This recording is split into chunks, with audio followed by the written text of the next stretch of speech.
우리가 앞 시간에 제가 설명했던 이 순서 있죠.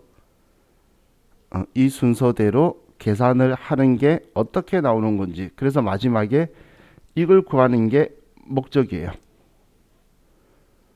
이걸 구하는 게 그래서 이렇게 계산이 흘러가는구나. 그럼 전체적으로 흐름을 알면 당연히 가장 좋겠죠. 자, 그럼 문제를 보면 평균법에 의한 종합원가 계산 제도에서 다음의 자료를 통해 제품 원가를 계산하시오. 이 제품 원가가 단기 제품 제조 원가처럼 제품이라고 표현하는 게 완성품이에요. 우리 제품이라는 글자는 완성했을 때만 쓸 수 있다라고 했죠. 그럼 이제 완성품 원가를 계산하라는 건데, 재료비는 완성도 50% 시점에 투입되고 가공비는 공정 전반에 걸쳐 균등하게 발생한다. 자, 그럼 먼저 평균법이니까 평균법의 완성품 환산량, 재료비하고 가공비를 먼저 구할게요.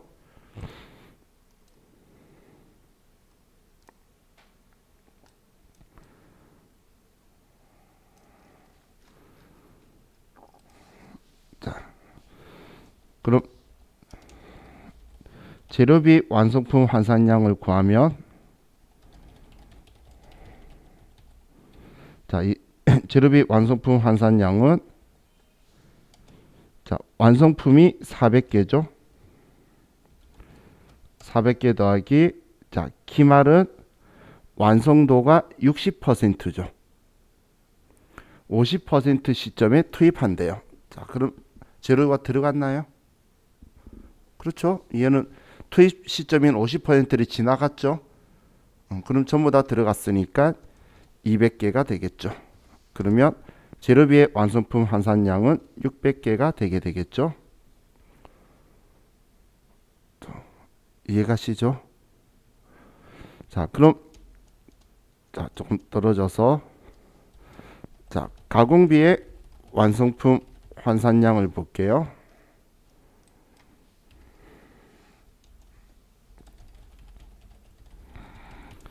가공비의 완성품 환산량은 400개 더하기 200개의 60%니까 120개. 그러면 이거는 520개가 되게 되겠죠. 자, 이해가셨나요? 자, 그럼 이제 우리 원가를 집계를 하는데, 총원가 집계하면 재료비만 가지고 먼저 쭉 계산을 가볼게요. 재료비만. 지금 재료비가 기초제공품 단기 제조원가, 총제조원가가 8만원, 10만원 들어갔다고 적혀 있죠.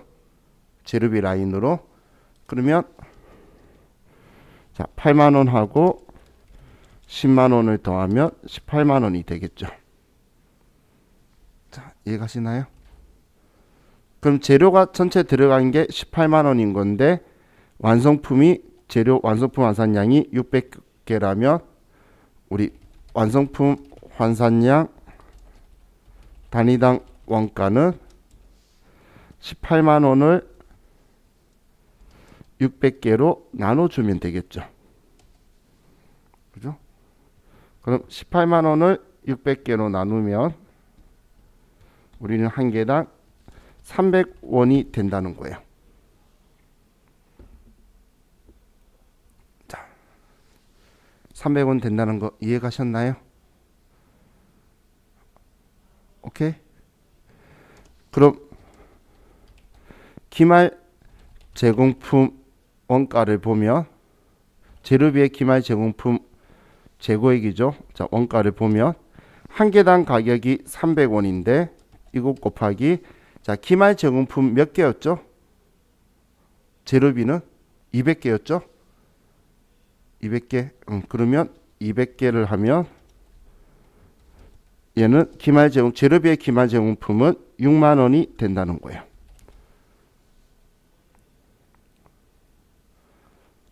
자, 이해가셨죠? 이게 지금 기말 제공품 원가 재료비 구한 거고, 방법은 똑같아요. 그럼 가공비 가지고 또 보면 총원가를 집계를 하면 가공비는 10만 원에 더하기 16만 원이죠. 그러면 26만 원이 되게 되네요.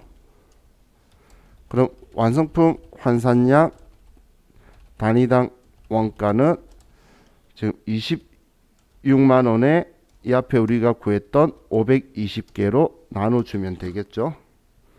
그럼 26만 원을 520개로 나누면 한 개당 500원이라고 평균이 나오네요.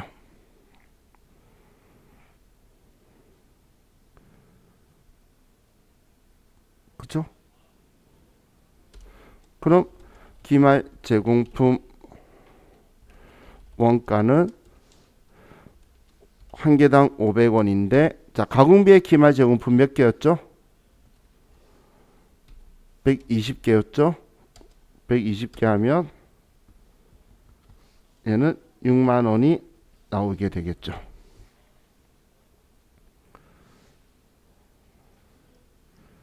자, 이해가셨나요? 자, 그럼 지금 자, 이 두 개를 보면 당연히 여기에서 그럼 기말 제공품 재고액은 얘는 재료비하고 이제 가공비를 더해주면 이제 합계 금액이 될 건데 6만 원에 6만 원 더하면 12만 원이 된다는 거예요. 지금 우리 이 앞에 구했던 재료비의 기말 제공품이 6만 원이었고 가공비가 6만 원이었잖아요. 그죠? 그래서 합쳐야지 우리 직접 재료비, 직접 노무비, 제조 간접비 합치면 이제 이 금액이 들어간 거죠. 자, 그럼 이거 가지고 그냥 더하기 빼기 하면 여러분 헷갈리실 수 있으니까 자, 이제 이걸 생각해 보는 거예요.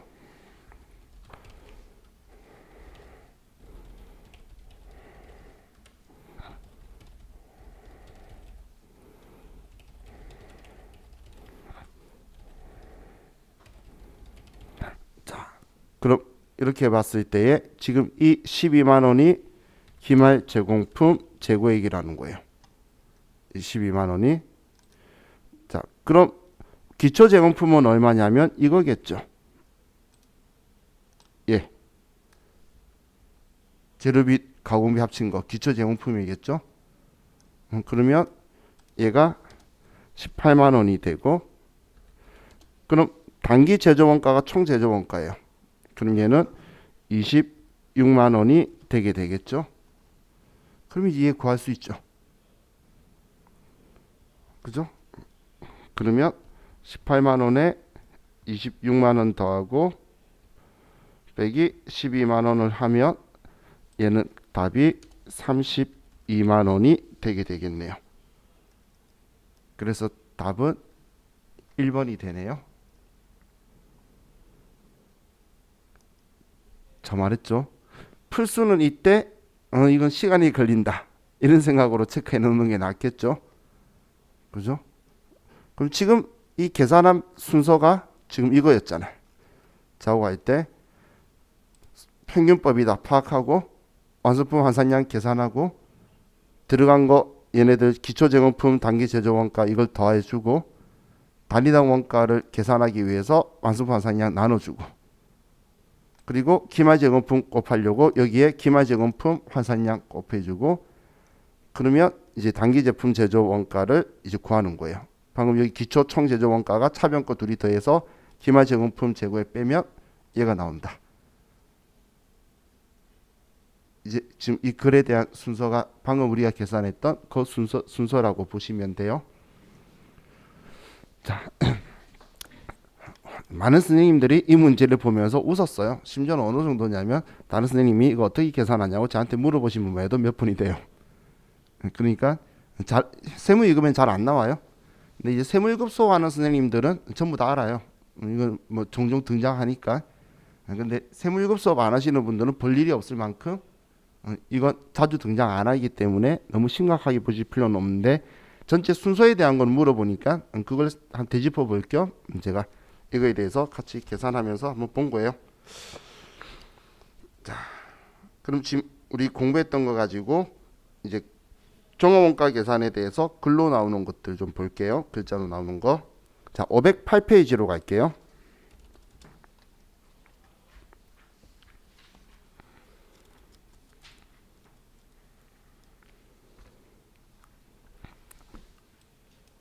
자, 9번에 종합원가 계산 방법 중 선입선출법에 대한 설명으로 틀린 것은. 자, 선입선출법이에요. 선입선출법은 실제 물량 흐름을 반영한다. 우리 선입선출법이 물량 흐름이 일치하다는 게 재고자산 때부터 우리가 봐왔던 우리 그 특징이죠. 자, 두 번째, 전기 작업분을 포함한 평균 개념이다. 전기 것까지 전부 다 그냥 평균해서 우리는 하나 하는 건 평균법 이야기죠. 그래서 2번은 틀렸고, 3번에 단기 작업분만 포함한 단기 단가 개념이다. 선의선출법이 올해 거 아닌 거는 빼내버려라. 이런 방식으로 하는 거였죠. 자, 그리고 4번에 기초제공품 원가는 먼저 완성품 원가를 구성하는 것으로 가정한다. 제가 그 T 계정에서 순서 이야기했던 거 선의선출법. 기초가 완성이 먼저 되고 착수가 완성된다. 이런 말 했던 거 있죠. 그게 지금 이야기죠. 그래서 답은 2번이 틀린 답이 되네요. 자, 글로 나올 거라 그랬잖아. 설마 시험에 화살표로 나오진 않겠죠. 그걸 가지고. 자, 다음 542페이지.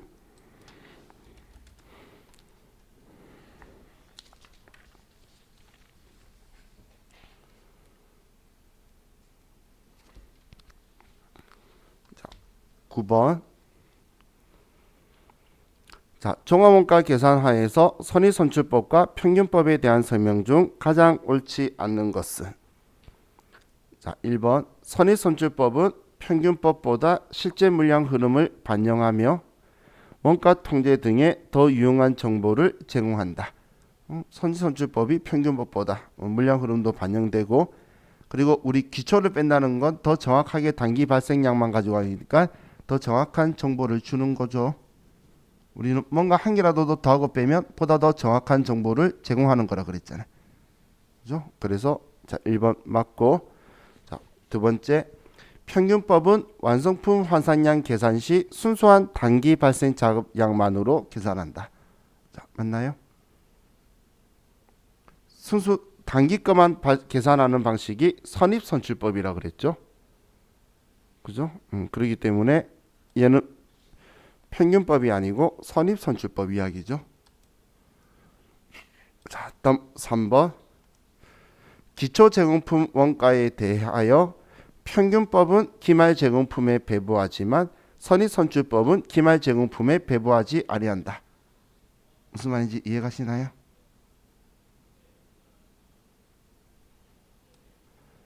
자, 지금 이거 이야기예요. 기초가 기말에 배부된다, 배부되지 않는다가, 자, 다시 우리 T 계정 가지고 봤을 때 우리 T 두 개, 여긴 T 두 개가 없구나. 그냥 똑같이 복사했을 때 제가 평균법은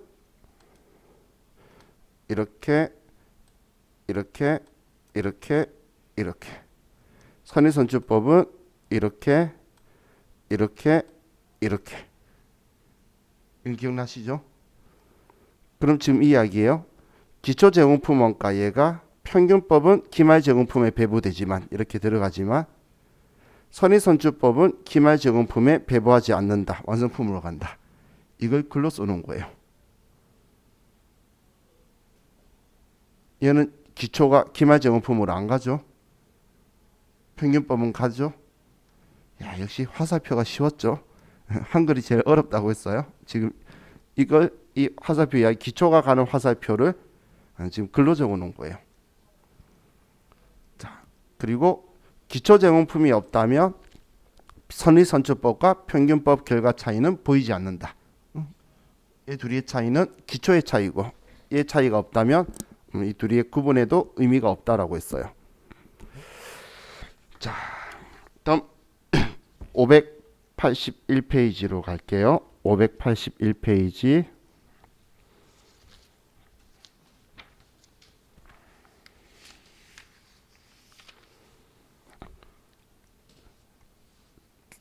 자, 581페이지 9번. 자, 다음 중 종합원가 계산 절차를 순서대로 바르게 연결한 것. 이게 방금 1, 2, 3, 4, 5 제가 썼던 거. 그럼 첫 번째가 물량 흐름을 파악하는 거죠. 그러면 2번, 4번이 먼저 압축이 됐네요. 그 다음은 완성품 환산량을 먼저 계산을 했죠. 완성품 환산량.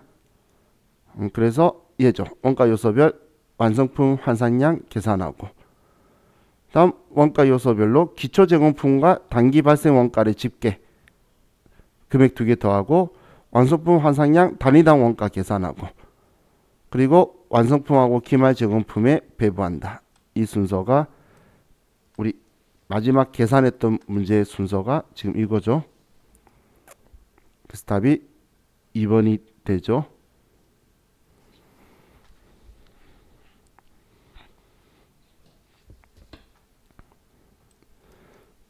자, 다음 618번으로 가면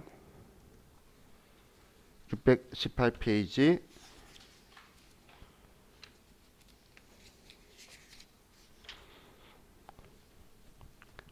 자, 8번.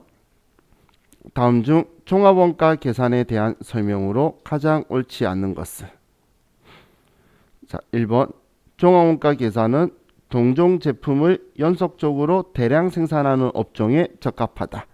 맞죠? 우리는 소품종, 동종 품종에 대량 생산하는 거. 자, 이번에 선입선출법은 기초 제공품부터 먼저 완성시키고 난 후에 단기 착수분을 완성시킨다고 가정하는 방법이다. 이게 선입선출법이었죠. 기초가 먼저 완성되고 올해 착수한 게 완성되고. 그죠? 다음 세 번째, 평균법은 전기에 이미 착수된 기초 제공품의 기완성도를 무시하고 단기에 착수한 것처럼 가정하는 방법이다. 이게 평균법이었잖아요. 전기에 했던 거 신경 안 쓰고 그냥 우리 왕창 다 더해버렸죠. 기초 안 빼고. 자, 다음 4번에 기초 제공품이 없는 경우 평균법과 선입선출법의 완성품 환산량이 일치하지 않는다. 기초가 없으면 똑같죠.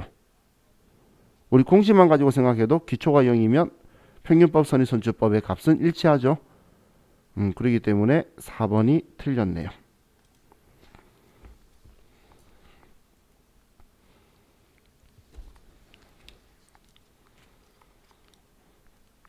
자, 다음 638페이지에 가면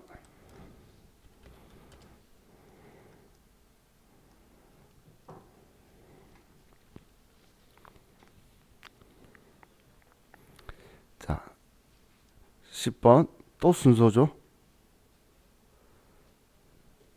자, 종합원가 계산의 흐름을 바르게 나열한 것은. 자, 첫 번째는 물량 흐름을 파악하는 거니까 나는 빠지고, 그 다음 완성품 환산량 계산하는데 그 다음이 마죠. 그래서 답이 끝났네요. 그리고 그 다음 하는 게 기초 제공품 단기총 제조 원가 두 개 더해 주는 거. 그리고 완성품 환산량 단위당 원가 계산해서 기말 제공품 완성품에 배부하죠. 저는 항상 볼 때마다 이 표현이 마음에 안 들어요. 기말 제공품을 먼저 구해야 되는데 사람들이 완성품을 먼저 구할 수도 있을 것 같아서. 그죠? 기말 제공품, 그 다음 완성품이라고 가야 되지. 바로 완성품으로 접근을 못하죠. 그래서 기말 제공품 계산해서 빼주는 건데, 뭐 얘네들을 계산한다고 했으니까 얘가 마지막으로. 자, 이렇게 하는 게 우리 종합원가 계산이에요. 자, 그럼 우리 종합원가 계산하고 개별원가 계산하고 이게 두 개를 구분을 하기 위한 거. 우리 165페이지 있죠? 지금 이 두 개를 비교한 거. 이 비교하는 것 가지고도 문제가 나온다는 거예요. 165페이지에. 그래서 이 비교하는 것 가지고 나오는 문제. 근데 뭐 바로 문제 풀어도 되는데 보기 중에 다른 몇 개가 방금 우리 계산하던 용어들을 쓰기 때문에 그걸 알고 보려고 제가 조금 뒤쪽에 문제 푸는 건데, 자, 519페이지에 가서 포인트는 이거예요. 자, 519페이지에 가서 9번에 가면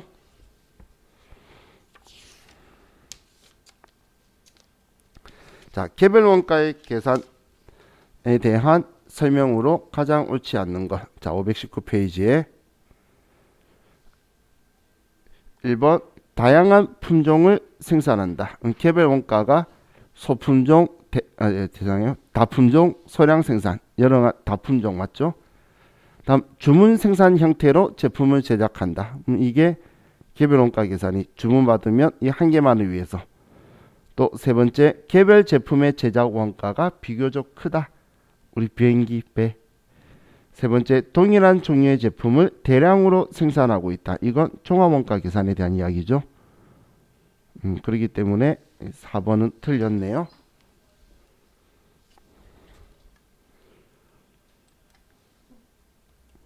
다음 551페이지로 가면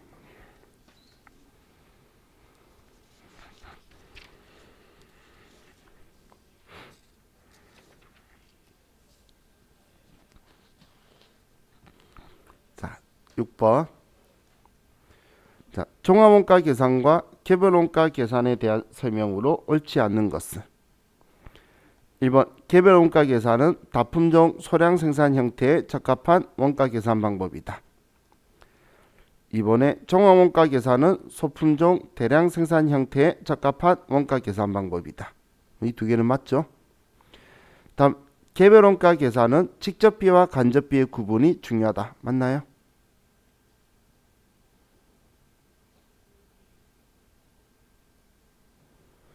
맞죠? 우리 직접 원가 빼내고 간접비가 간접 원가, 우리 제조 간접비 이야기하는 거죠. 그럼 개별 원가 계산은 직접비, 간접비 구분하는 이유가 얘 먼저 계산해서 빼내고 직접 수익되는 애들. 나머지 제조 간접비 배분하기 위해서 하는 거니까 3번은 맞죠. 4번에 종합 원가 계산은 개별 작업별로 원가를 집계한다. 개별 작업별로 하는 게 개별 원가 계산이죠. 종합 원가 계산은 전부 다 한 번에 계산을 집계를 해서 나누기 n분의 1을 하는 거라 그랬죠. 그래서 답은 4번이 틀린 거네요.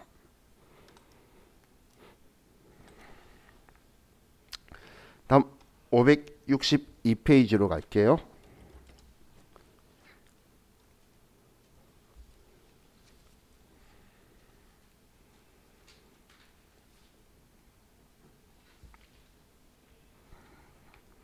자, 8번.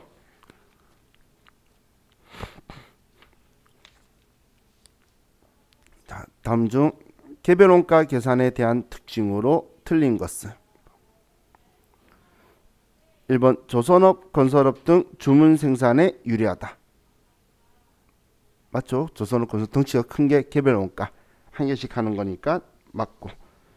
자, 다음 실제 원가나 예정 원가를 사용할 수 있다. 우리 개별 원가 계산할 때 실제 개별 원가 계산, 예정 개별 원가 계산 이렇게 썼잖아요. 그래서 2번 맞고. 3번 개별적인 원가 계산으로 인해 제조 간접비 배분이 중요하지 않다. 자, 개별 원가의 계산의 핵심 과제가 제조 간접비 배분죠. 그런데 얘가 중요하지 않다라고 하면 얘가 틀렸네요. 자, 다음 제품별로 손익 분석 및 계산이 용이하다. 제품별로 한 개씩 하니까 얘 하면 얼마 남더라, 얘 하면 얼마 남더라 이렇게 되겠죠.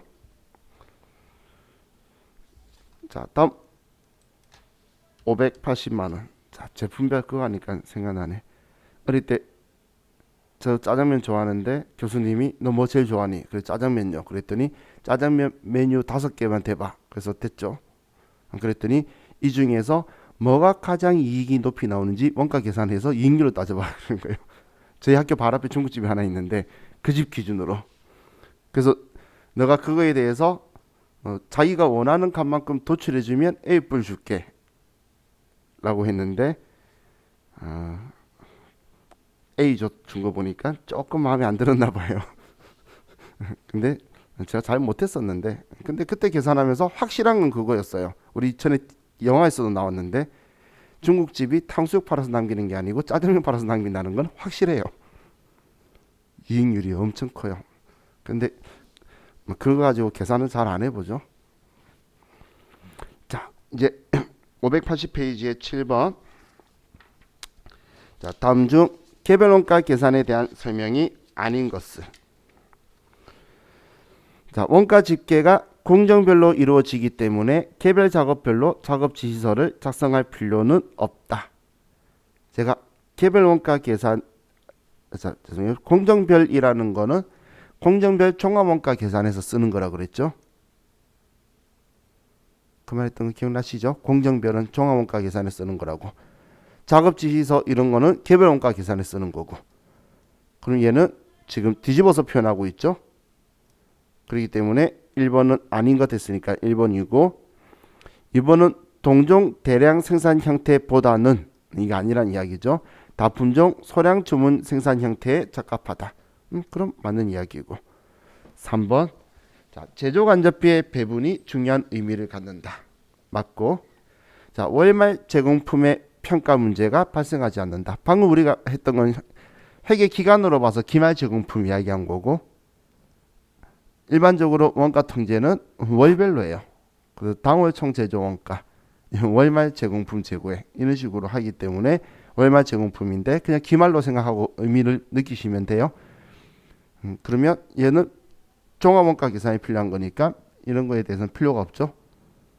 우리 기말 제공품 이런 표현은 종합원가 계산에 썼잖아요. 그래서 답이 1번이 틀린 거죠. 안 넣었으니까 맞는 거고. 자, 다음 591페이지로 가서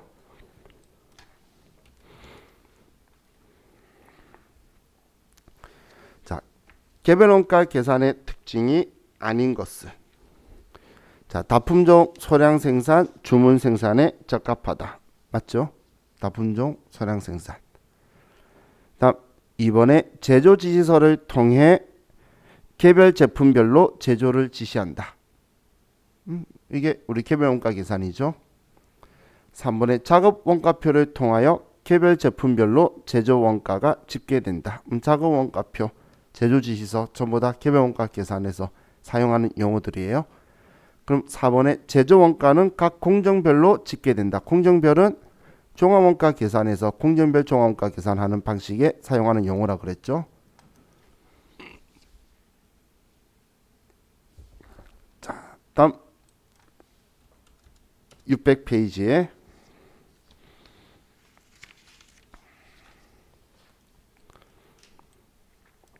(6번) 다음 중 종합원가 계산에서 나타나는 특징이 아닌 것. 1번 고객의 주문에 따라 제품을 생산하는 주문 생산 형태에 적합한 원가 계산이다. 주문 생산에 맞는 건 그렇지 개별 원가 계산이죠. 그래서 1번은 틀렸고, 2번 원가 요소의 분류가 재료비와 가공비로 단순화된다. 이게 종합원가 계산 때 우리가 두 개로 단순화했었고, 세 번째 연속적으로 대량 반복 생산되는 형태이므로 기간 개념이 중시된다. 맞죠? 언제부터 언제까지 기초 기말 구분하고 언제부터 언제까지 발생했는지를 가지고 가공비 구할 거고, 4번에 동일 공정에서 생산된 제품은 동질적이라는 가정하에 따라 평균화 과정에 기초하여 제품 원가가 계산된다. 그러니까 n분의 1하지 같은 거라고 생각하니까, 그죠? 종이컵 한 줄에 다른 종이컵이 있을 거라고 생각은 안 하죠. 그렇기 때문에 1번이 틀렸네요. 자, 이게 우리 종합원가 계산 가지고 하는데, 지금 제품별 원가 계산에서 우리 푼 문제 수 보니까 엄청 많죠. 지금 우리 개별 원가 계산 때 어제 했던 것부터 다 생각해 보면 지금 이쪽 제품별 원가 계산했어요. 그래서 한두 문제 나온다고 이야기한 거예요. 지금 얘도 종합원가 계산, 개별 원가 계산 비교하고 여기에서 개별 원가 계산한 거잖아요. 그죠? 이젠 지금 여러분들 문제 보면 우리가 이제 다 푼 문제들로 바뀌어 있어요. 여기다 우리 푸는 거죠. 자, 그럼 이제 마지막으로 170페이지에 가서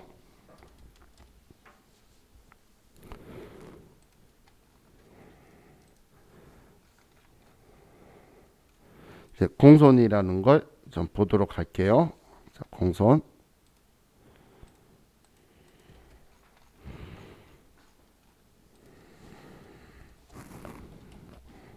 자, 공손품은 불량품이에요.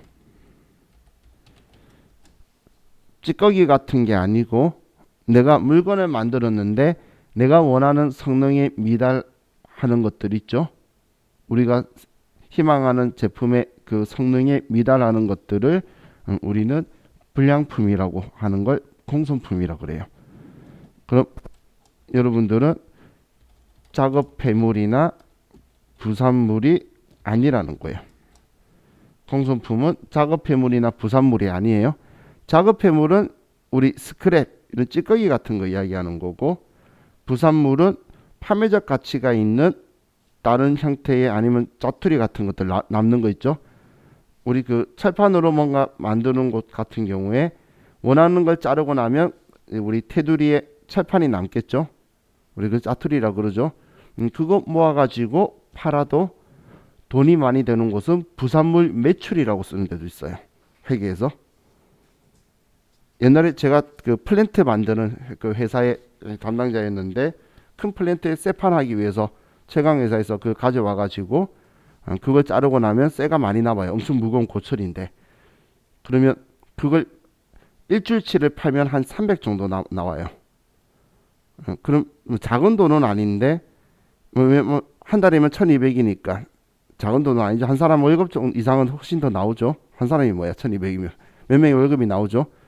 그런데 회사에서 그걸 매출로 잡으려고 그러길래 제가 또 한판 했죠. 직원들 복리후생이 쓰자고. 그래가지고 공장에서 맨날 그 철판 가지고 고기 구워 먹었어요. 공장 직원분들이야.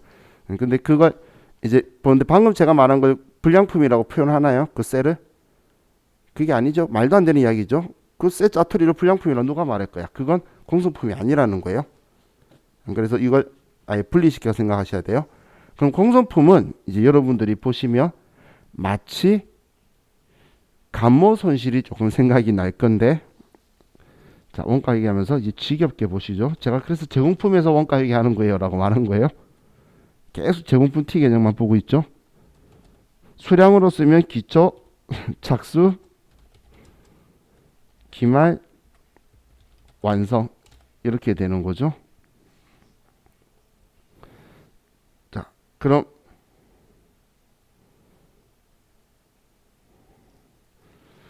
자, 우리가 예를 들어서 기초가 1000개인데 착수가 2000개를 냈어요. 그럼 기말이 1400개 남아 있다면 몇 개 완성해야 됐죠?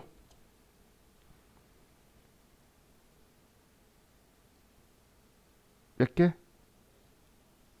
그렇죠. 1600개 해야 되죠. 그런데 우리가 원하는 합격품을 봤더니 1400개만 있는 거예요. 그러면 이때 200개 차이 나는 걸 우리는 이제 공손이 200개 발생했다고 보는 거예요. 우리 전에 감모 손실 때랑 느낌 똑같죠? 감모 손실은 없어졌다는 거고, 얘는 있는데 성능 미달품이라서 합격품으로 완성품으로 안 넘어온 거예요. 그럼 판매 가치가 없을 수도 있고 우리가 원하는 가격보다 낮게 팔 수도 있고, 이런 것들이 불량품인 거죠.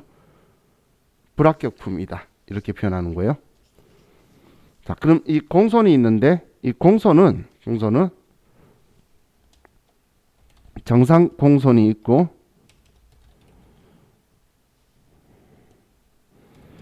그리고 비정상 공손이 있어요. 또 더 감모 손실 느낌이 날 텐데, 정상 공손은 원가성이 있기 때문에 매출 원가에 포함할 거고 가산. 비정상 공손은 원가성을 인정하지 않기 때문에 얘는 매출 원가에 미포함할 거예요. 죄송해요. 매출 원가 미포함 말고 영업외 비용으로 처리할 거예요.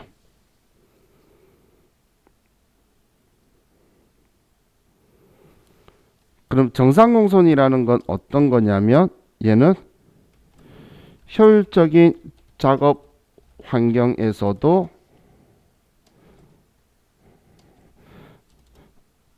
발생하는 거예요. 그냥 암만 제대로 된 환경에서 우리가 생산을 해도 100개 만들었는데 꼭 한 개씩 불량 나더라는 거야. 그럼 그 한 개는 원래 난다고 생각하고 가 있다 그 이야기예요. 그런데 항상 최소 한 개가 불량이 났었는데, 이번에 봤더니 뭔가 신입 직원 고용했더니 뭐 잘못해서 5개 분량이 났다는 거예요. 그거는 비효율적인 작업 환경이죠. 신입 직원이 와서 잘못했던 거. 그래서 얘는 우리 효율적인 작업 환경이라면 우리는 피할 수 있다는 거예요. 한마디로 비효율적인 작업 환경에서 발생하는 게 비정상 공손이다라고 보시면 돼요.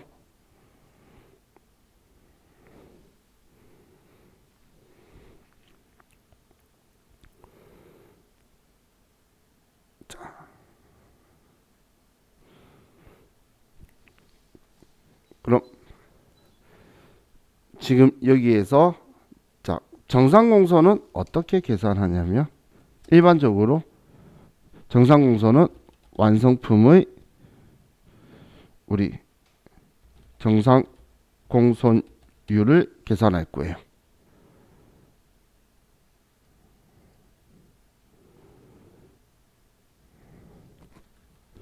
그러면 비정상공소는 어떻게 계산하냐면 공송품 전체 빼기 정상공손을 빼면 비정상공손이 되는 거예요. 그럼 정상공손은 정상공손율 한도만큼만 정상공손으로 보는 거예요. 자, 이 숫자 가지고 예를 들면 정상공손은 완성품의 10%다. 이렇게 하면 자, 정상공손은 그럼 몇 개까지 인정한다는 이야기죠? 지금 위에 거 가지고 예를 들면 완성품의 10%라고 하면 140개를 이야기하는 거죠. 그럼 140개 이하로 공손이 발생을 하면 우리는 정상공손으로 전부 다 볼 거예요. 근데 이번에 공손이 총 몇 개가 났죠? 모질한 게 200개 났죠? 근데 정상공손이 몇 개까지 인정한다 그랬죠? 140개. 그래서 비정상공손은 60개 되는 거예요. 어떻게 계산했는지 이해가시나요? 오케이. 자, 그럼 이제 우리 그럼 이걸 가지고 한번 생각을 해볼게요. 자, 정상공손은 매출 원가에 포함하니까 그럼 얘 둘 중에 하나로 분배를 할 거고 얘는 매출 원가에 포함 가산한다는 건 얘는 다른 말로 하면 완성품이나 기말 제공품에 배부한다는 이야기예요. 가산할 거라는 거예요. 매출 원가에 포함한다는 건 이번에 완성된 거나 아니면 다음번에 완성될 거에 집어넣을 거라는 이야기고 얘는 그냥 여기에 배부 안 하고 따로 영업외 비용 처리하겠다는 이야기예요. 그럼 지금 이 상황에서 140개가 정상공손이죠. 그런데 지금 기말을 봤더니 이 기말의 완성도가 예를 들어서 50% 지점이 완성도다라고 볼게요.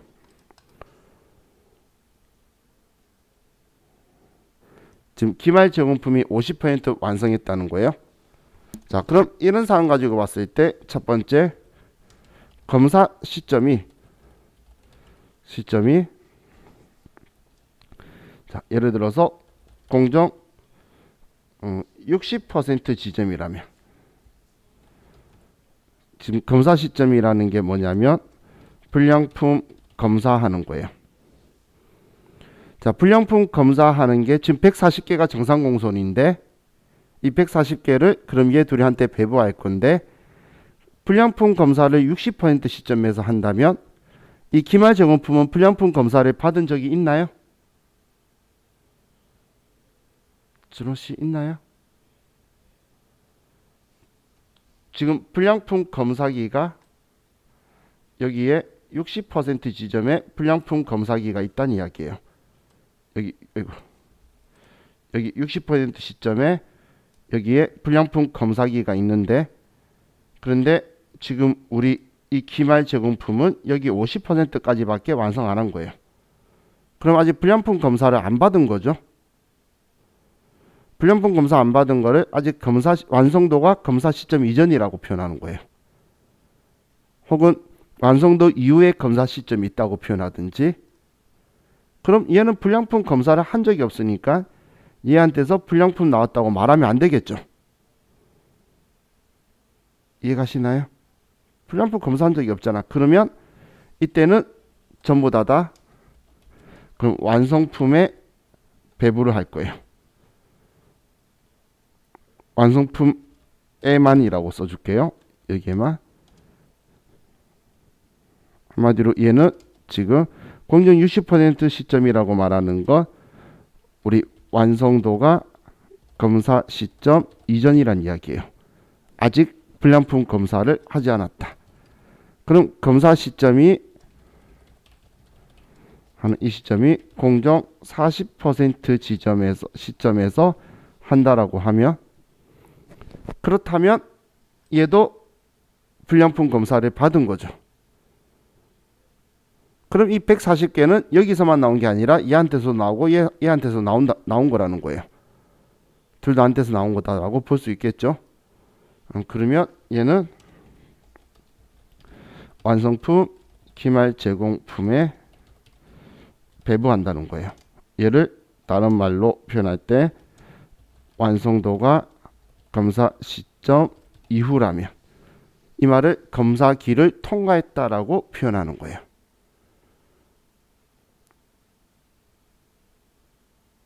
무슨 말인지 이해가시죠? 자, 그럼 우리 계산하는 문제가 훨씬 쉬우니까 계산하는 문제부터 먼저 보고 글로 나오는 거 몇 개만 보고 쉽시다. 그럼 끝이니까. 자, 508페이지로 가서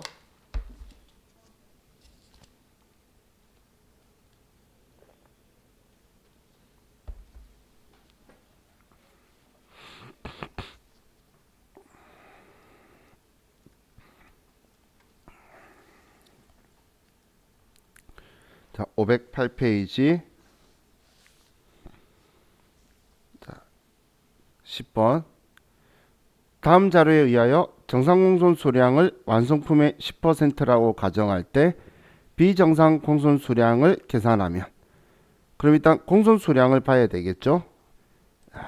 이거 이제 보니까 여러분이 싫어도 이제 얘는 알아야 되겠죠. 그죠? 기초. 이 정도 봤으면 어렴풋이라도 이제 여러분들이 위치는 쓰겠죠. 그럼 이제 여기에서 먼저 공손품 계산하려고 그냥 쓴 거예요. 950개, 착수가 6200개, 기말이 1500개, 완성이 4750개.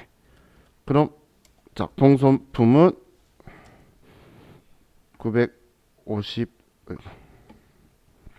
더하기 6200 빼기 4750 빼기 1500 하면 900개가 공손이 났네요. 그죠?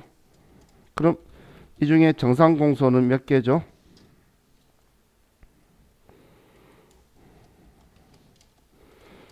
그렇죠. 10%라고 적어놨잖아. 그럼 475개죠. 그죠? 그러면 비정상 공손은 900개 빼기 475개 하면 425개네. 그래서 답이 1번이죠.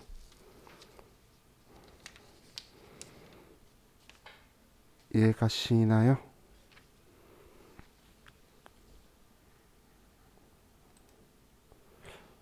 원래 알고 보면 공손 이것도 별게 아니죠. 이건 생각보다 다들 잘 하시더라고. 한두 개만 보면 어렵지 않아서. 542페이지.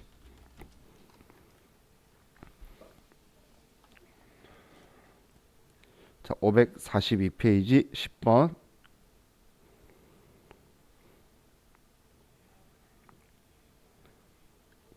자, 다음 자료를 이용하여 비정상 공손 수량을 계산하면 얼마인가? 단 정상 공손은 완성품의 5%로 가정한다. 자, 기초와 착수를 더하니까 1100개죠. 그리고 완성과 기말을 더하니까 950개. 그럼 몇 개죠? 150개죠. 맞나요? 아닌데 산수 잘못했나? 얘들이 100개죠. 1000개죠. 1100개가 아니고 왜 끄덕끄덕했어? 아니었어요? 제 착각이었나? 기초와 착수 더하면 1000개였고 그리고 기말과 완성도 하니까 950개고 그러면 50개가 공손이라는 거 알 수 있겠죠? 그죠? 지금 얘하고 얘는 지금 방금 차변에 내가 썼던 계정이고 얘 둘이는 대변에 쓴 계정이니까 그럼 이제 50개 공손이라는 걸 알았어요. 근데 정상 공손은 몇 개래? 45개란 이야기죠. 900개의 5%라고 적어놨잖아.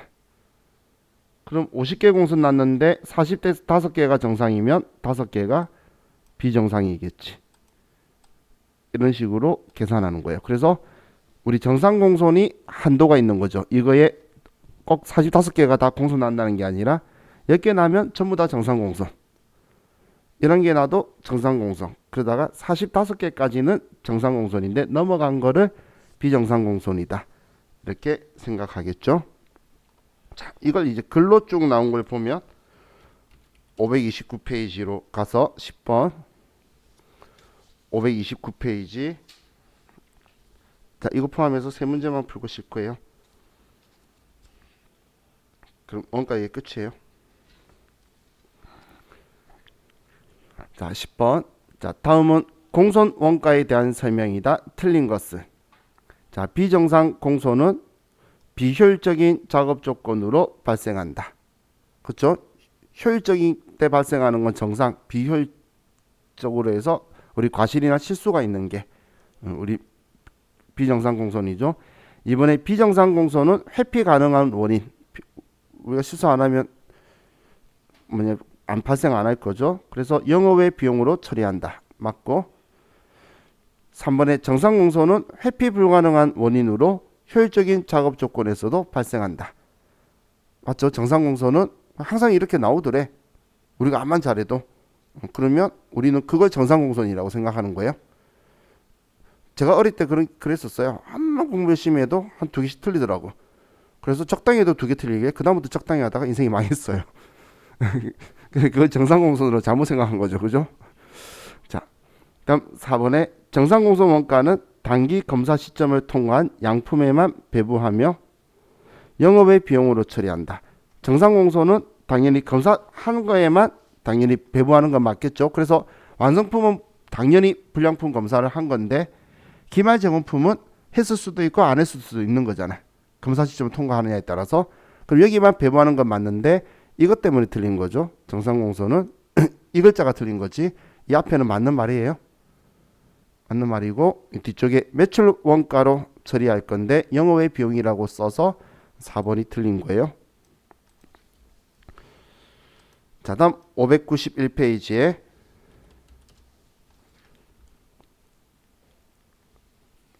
자, 10번. 자, 다음 중 공손품에 대한 설명으로 옳지 않는 것은. 자, 1번 공손품은 폐기되거나 정규 가격 이하로 판매되는 품질 표준 미달의 불합격 생산물을 말한다. 맞죠? 우리 공손품이나 불량품이라는 건 뭐냐 못써 하고 버리거나 아니면 원래 가격보다 낮게 파는 품질, 우리가 원하는 품질이 미달하는 불합격품을 공손품이라고 하는 거잖아요. 그죠? 그래서 1번은 맞고 자, 2번 정상 공손은 능률적인 작업 조건 하에서도 발생되는 공손을 말한다. 능률 효율적으로 발생해도 되는 거고 자, 비정상 공손은 제조 활동을 효율적으로 수행하면 방지할 수 있는 공손을 말한다. 비정상 공손은 효율적인 조건에서는 발생하면 안 되죠. 비효율적으로 했을 때. 다음 4번에 비정상 공손의 허용 한도는 품질 검사를 기준으로 하여 품질 검사에 합격한 합격품의 일정 비율로 한다. 자, 비정상 공손이 합격품의 일정 비율로 하는 게 아니고 정상 공손이 우리 완성품의 합격품의 몇 %다 이렇게 하는 거죠. 그래서 4번이 틀린 거죠. 비정상 공손은 불량품에서 정상공손 뺀 거잖아요. 그게 비정상공손이었죠. 자, 다음 638페이지 가서 자, 9번 문제 1번 풀어보세요. 몇 번?